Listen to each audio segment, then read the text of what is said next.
সকালেই মিরপুরের অনুশীলন নেটে আগুন ঝরা বোলিং করেছেন মুস্তাফিজুর রহমান, আর সন্ধ্যার সময়ই পেলেন সুখবর। মুস্তাফিজ ডাক পেয়েছেন সংযুক্ত আরব আমিরাতের ফ্র্যাঞ্চাইজি লিগ IL T20-তে, আর তাকে দলে ভিড়িয়েছে লিগের অন্যতম বড় ফ্র্যাঞ্চাইজি দুবাই ক্যাপিটালস। GM রিতেশের পরিবর্তে কাটার মাস্টারকে দলে নেয়ার খবরটি তারা জানায় নিজেদের এক ফেসবুক স্ট্যাটাসে, লিখে ফিস তাদের মাচ নিডেড পেসার। নিলামের অনেক আগেই ইংল্যান্ডের বাঁহাতি পেসার লুক উডের বদলি হিসেবে বাংলাদেশের অভিজ্ঞ এই বাঁহাতি পেসার মুস্তাফিজুর রহমানকে নিয়েছিল দুবাই ক্যাপিটালস। যদিও কদিন আগেই ফ্র্যাঞ্চাইজিটির পক্ষ থেকে জানানো হয় মুস্তাফিজের বদলি হিসেবে তারা হায়দার আলীকে দলে নিচ্ছে, ফলে শেষ হয়ে যায় মুস্তাফিজের IL T20 খেলার সম্ভাবনা।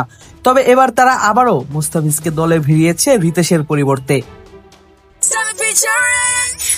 Next level, Walton, side by side fridge. তবে আগামী 2রা ডিসেম্বর থেকে শুরু হবে IL T20-র এবারের আসর। ফাইনাল অনুষ্ঠিত হবে 4 জানুয়ারি। সেই সময়েই বাংলাদেশে অনুষ্ঠিত হওয়ার কথা এবারের BPL আসরের, ফলে মুস্তাফিজের খেলতে যাওয়া কিংবা না যাওয়া নিয়ে রয়েছে শঙ্কা। তবে একই সময়ে অনুষ্ঠিত হতে যাওয়া বিগ ব্যাশের জন্য NOC বা BCB'র অনাপত্তিপত্র পেয়েছেন আরেক টাইগার স্পিনার রিশাদ হোসেন। তাই দর্শকরা আশা করতেই পারেন মুস্তাফিজকেও দেখা যাবে বিদেশের লিগ খেলতে। সিজের আগেই অবশ্য দল পেয়েছেন আরো 2 টাইগার ক্রিকেটার। নিলাম থেকে সাকিবকে দলে নেয় MI এমিরেটস।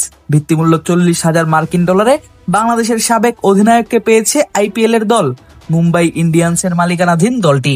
এছাড়া ভিত্তিমূল্য $80,000 তাসকিনকে দলে নিয়েছে Sharjah Warriors.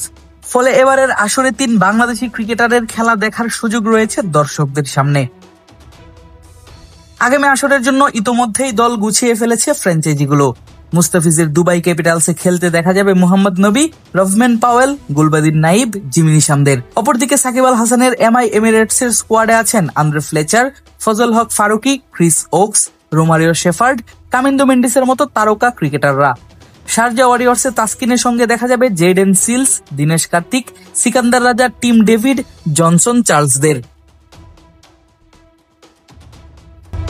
Adib Ashraf, crick frenzy.